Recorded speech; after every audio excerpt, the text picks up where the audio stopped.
میں جناب حسیب جمالی صاحب اور ان کی کابینہ کو مبارکباد پیش کرتا ہوں اس عظیم الشان اجتماع کے لیے، اور سٹیج پر بیٹھے ہمارے وہ شیر جنہوں نے 2007 میں ہماری رہنمائی کی تھی، رہبری کی تھی، حامد خان صاحب، منیر ملک صاحب، کرد صاحب، ان کی اجازت سے کچھ گزارشات آپ کے سامنے پیش کروں گا۔ اور میں یہ کہتا چلوں، فیصل مغل صاحب نے کہا کہ یہ بوڑھے شعر ہیں، یہ بالکل بوڑھے شعر نہیں ہیں، یہ کل بھی جوان تھے، یہ آج بھی جوان ہیں، گردش شام و سحر کے درمیان۔ ان کا حوصلہ، ان کی ہمت کل بھی ہمارے لیے مشعل راہ تھی، آج بھی مشعل راہ ہے۔ آج ہمارے سامنے ظلم کی ایک دیوار ہے۔ آج جب میں بیٹی ام رباب کی بات سن رہا تھا تو میرا سر تعظیم سے جھک گیا۔ اس سندھ کی بیٹی نے، اس حریت پسندوں کی بیٹی نے باپ کی شفقت کھوئی، چچا کی شفقت کھوئی، دادا کی شفقت کھوئی، اور آج یہ کھڑی ہے آپ کے سامنے۔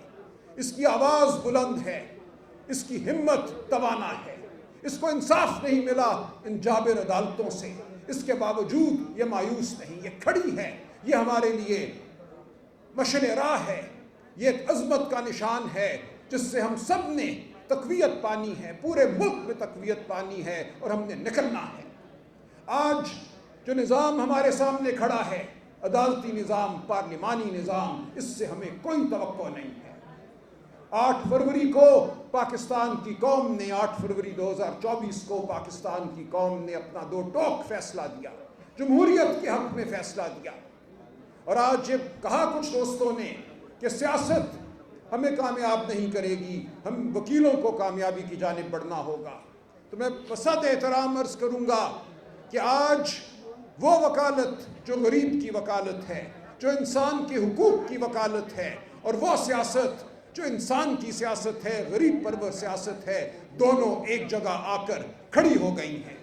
آج وکالت بھی عبادت ہے، غریب کی وکالت، آج سیاست بھی عبادت ہے، غریب کی سیاست، اور یہ وہ سیاست ہے جس کا لمبردار آج عمران خان ہے، وہ جیل میں بیٹھا ہے، وہ پاکستان کی قوم کی امیدوں کا محور ہے۔ تو آج یقین رکھیے، بطور وکیل، بطور سیاسی کارکن میں آپ کے سامنے کھڑا ہوں، اور میں اس اعلان جنگ کی تائید کرتا ہوں جو کرد صاحب نے کیا۔ اعلان جنگ تو پہلے جابر نے کیا، اس نے ہمارے ووٹ پر حملہ کیا۔ ووٹ پر حملہ ہماری انسانیت پر حملہ ہے، ہماری آواز پر حملہ ہے، ہمارے ضمیر پر حملہ ہے۔ جب ووٹ کو چرایا جاتا ہے تو یہ کہا جاتا ہے کہ تم انسان نہیں ہو، تمہاری رائے کی وقت نہیں ہے۔ تو جو جبر کا نظام قائم کیا گیا، اس جھوٹ کو، اس حملے کو چھپانے کے لیے 26ویں اور 27ویں آئینی ترامیم اسی جبر کے نظام کی کڑیاں ہیں۔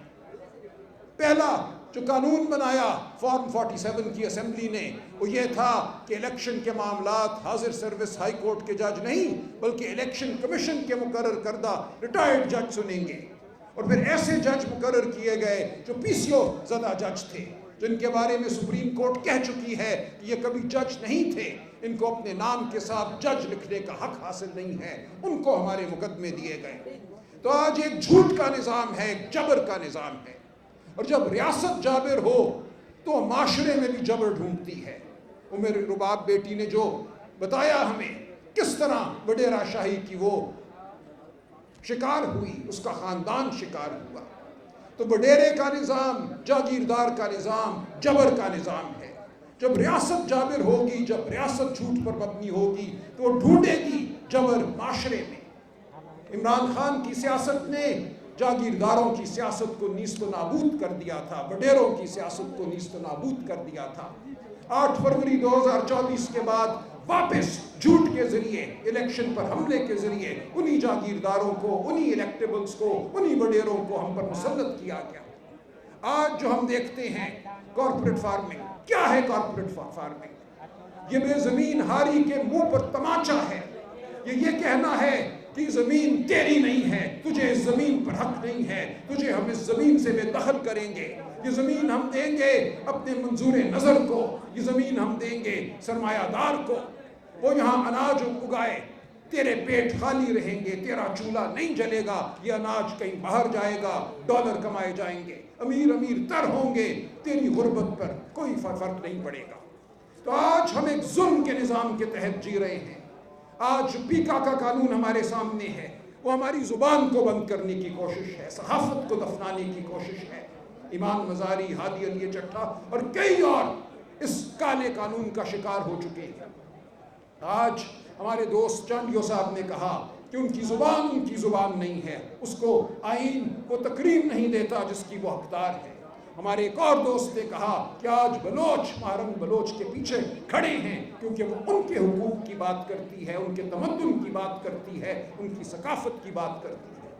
تو آج یہ تمام معاملات ہمارے معاملات ہیں، ہم نے ان کے لیے نکلنا ہے۔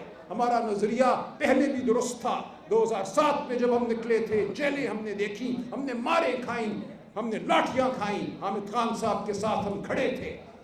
آج پھر ہمیں یہی کرنا ہے، ہم نے پیچھے نہیں ہٹنا۔ ہم نے بلوچ کے حقوق کے لیے لڑنا ہے، سندھی کے حقوق کے لیے لڑنا ہے، جو پنجابی آج بے روزگار ہے، جو غربت پہ پسا ہوا ہے، جس کی فصلیں تباہ ہو چکی ہیں، اس کے حقوق کے لیے لڑنا ہے۔ جو خیبر پختونخوا کے لوگ آج لہو لہان ہیں، جو اپنے گھروں سے بے گھر ہیں، ان کے حقوق کے لیے ہمیں لڑنا ہے۔ کشمیریوں کے حقوق کے لیے لڑنا ہے۔ کشمیر کا مقدمہ جمہوریت کا مقدمہ ہے۔ 2 دن قبل میں مظفر آباد میں تھا، وہاں میں نے یہی عرض کیا کہ جو ریاست خود جمہوریت کی نفی کرے، وہ کیسے کشمیر کے لیے جمہوریت مان سکتی ہے؟ وہ کیسے استصواب رائے مان سکتی ہے جب وہ خود ووٹ کو پامال کرتی ہے؟ تو ہم نے یہ مقدمے لڑنے ہیں۔ لیکن میں پھر یہ کہوں گا کہ اس دور میں کوئی بڑا مقدمہ عدالت میں ہم نہیں جیتیں گے۔ عدالتیں آج ہمارے لیے بند ہیں۔ کوئی مقدمہ ہم پارلیمان میں نہیں جیتیں گے۔ تمام بڑے فیصلے ہمیں آج سڑکوں پہ کرنے ہوں گے، ہمیں آج یہ فیصلے میدانوں میں کرنے ہوں گے۔ بالکل ٹھیک کہا ہمارے بھائی نے کہ آج ضرورت ہے کہ ہم باہر نکلیں۔ ہمارا اول دستہ ہیں وکیل، ہم قوم کا ضمیر ہیں، ہم قوم کی آواز ہیں۔ یہ قوم بیتاب ہے۔ 78 سال سے جس ظلم کو اس قوم نے سہا ہے، اس ظلم کو ختم کرنے کا وقت ہے۔ تو میں اپنے شعروں سے، شعر دل لیڈران سے یہ کہتا ہوں، بالکل آپ آواز دیجئے، آپ پکاریے اس قوم کو، ہم آپ کے ساتھ ہیں۔ پاکستان کی سڑکیں، یہ دھرتی، سندھ کی دھرتی، پنجاب کی دھرتی، بلوچستان، کشمیر، گلگت بلتستان اور خیبر پختونخوا کی دھرتی منتظر ہے کہ ہم باہر نکلیں۔ یہ ہماری دھرتی ہے۔ ہمارا آئین آرٹیکل 15 ہمیں حق دیتا ہے، رائٹ ٹو موومنٹ، کہ ہم چل سکتے ہیں۔ آرٹیکل 17 ہمیں حق دیتا ہے آواز بلند کرنے کا، فردن بھی اور مل کر بھی۔ تو ہم یہ آواز بلند کریں گے، ہم اپنے انسانی حقوق سے دستبردار نہیں ہوں گے۔ ہم باہر نکلیں گے، ہم بولیں گے، اور ہم امن پسند لوگ ہیں، ہم شرافت کے علمبردار ہیں۔ ہمارے گھروں پر چار دیواری پر حملہ ہوا ہے۔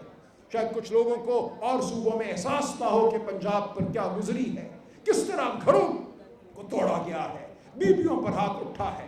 پاکستان کی کالی تاریخ میں سیاسی ترین ادوار میں بھی یہ نہیں ہوا جو پچھلے 3 سال میں ہوا ہے۔ تو ہم لہو لہان ہیں، ہمارے دلوں میں غصہ ہے، لیکن ہماری آنکھوں میں عزم ہے۔ ہم نے وعدہ کر لیا ہے کہ ہم مفاہمت نہیں کریں گے ظلم کے ساتھ، ہم نکلیں گے، ہم آواز بلند کریں گے۔ عمران خان اسی لیے جیل میں بیٹھا ہے کہ وہ ظلم کے ساتھ مفاہمت نہیں کر رہا، نہیں کرے گا۔ آج وہ سیاست جس کا ہمیں انتظار تھا ہمیں نصیب ہو چکی ہے۔